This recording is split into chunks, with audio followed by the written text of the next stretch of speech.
Hello dear friends, welcome to tarot family. ಇವತ್ತಿನ topic ಬಂದ್ಬಿಟ್ಟು ನೀವು ಇಷ್ಟಪಡುವ ಒಂದು ವ್ಯಕ್ತಿಯ ಪ್ರೆಸೆಂಟ್ ಸಿಚುವೇಶನ್ ಏನಾಗಿದೆ ಮತ್ತು ನಿಮ್ಮ ಬಗ್ಗೆ ಅವರ ಭಾವನೆಗಳು ಏನಿದೆ ಅಂತಂದ್ಬಿಟ್ಟು. ಸೊ ಇದೊಂದು ಜನರಲ್ ರೀಡಿಂಗ್ ಆಗಿದೆ. ಯಾರಿಗೆಲ್ಲ ಪರ್ಸನಲ್ ರೀಡಿಂಗ್ ಬೇಕಾದರೆ ನನ್ನೊಂದು ನಂಬರ್ಗೆ ಕಾಂಟ್ಯಾಕ್ಟ್ ಮಾಡಿಬಿಟ್ಟು ಪರ್ಸನಲ್ ರೀಡಿಂಗ್ನ ಬುಕ್ ಮಾಡ್ಕೋಬೋದು. ಕನ್ಫ್ಯೂಷನ್ ಇದೆ, ಕ್ಲಾರಿಟಿ ಬೇಕು ಅನ್ನೋರು ನಮಗೆ ಕಾಂಟ್ಯಾಕ್ಟ್ ಮಾಡಿಬಿಟ್ಟು ನಿಮ್ಮ ಒಂದು ಕ್ಲಾರಿಟಿ ಮತ್ತು ಕನ್ಫ್ಯೂಷನ್ನ ದೂರ ಮಾಡ್ಕೋಬೋದು.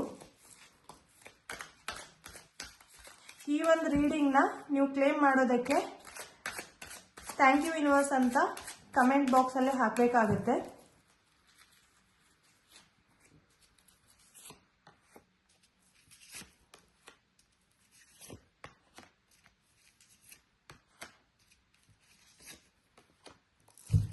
ಓಕೆ, ನೋಡಿ, ನೀವು ಪ್ರೀತಿಸ್ತಾ ಇರೋ ಒಂದು ವ್ಯಕ್ತಿಯ ಲೈಫಲ್ಲಿ ಕೂಡ ತುಂಬ ಸ್ಟ್ರಗಲ್ ನಡೀತಾ ಇದೆ.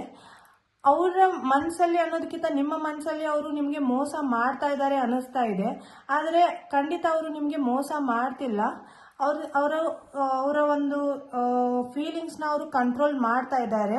ಯಾಕಂತಂದರೆ ಅವರು ನಿಮಗೆ ಕೊಟ್ಟ ಕಮಿಟ್ಮೆಂಟ್ನ ಅವ್ರಿಗೆ ಅದನ್ನು ನಡೆಸೋಕೆ ಆಗಲಿಲ್ಲ ಅನ್ನೋ ಒಂದು ರೀಸನ್ಗೆ ಅವರು ಸದ್ಯಕ್ಕೆ ತುಂಬ ಅಪ್ಸೆಟ್ ಆಗಿದ್ದಾರೆ. ಈವನ್ ಸಡನ್ ಆಗಿ ಫೀಲಿಂಗ್ಸ್ನ ಚೇಂಜ್ ಮಾಡ್ಕೊಂಡಿದ್ದಾರೆ.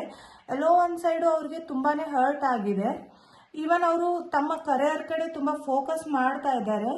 ಆದರೆ ಅವ್ರಿಗೆ ಅಲ್ಲಿ ಫೇಲ್ ಆಗ್ತಾ ಇರೋ ರೀಸನ್ಗೋಸ್ಕರ ಅವರು ತುಂಬಾ ಹರ್ಟ್ ಆಗಿದ್ದಾರೆ. ಹಾಗಾಗಿ ಅವರು ನಿಮ್ಮ ಜೊತೆ ಯಾವೊಂದು ಫೀಲಿಂಗ್ಸ್ನ ಶೇರ್ ಮಾಡ್ತಾ ಇಲ್ಲ, ತುಂಬಾ ಕಂಟ್ರೋಲ್ ಮಾಡ್ತಾ ಇದ್ದಾರೆ. ಮತ್ತು ಅವರು ನಿಮ್ಮ ಜೊತೆ ಒಂದು ಕಳೆದಂಥ ಮೆಮೊರಿನ ಮತ್ತು ನಿಮ್ಮ ಜೊತೆ ಸ್ಪೆಂಡ್ ಮಾಡಿರೋ ಟೈಮ್ನ ತುಂಬಾ ಮಿಸ್ ಮಾಡ್ಕೊಳ್ತಾ ಇದ್ದಾರೆ.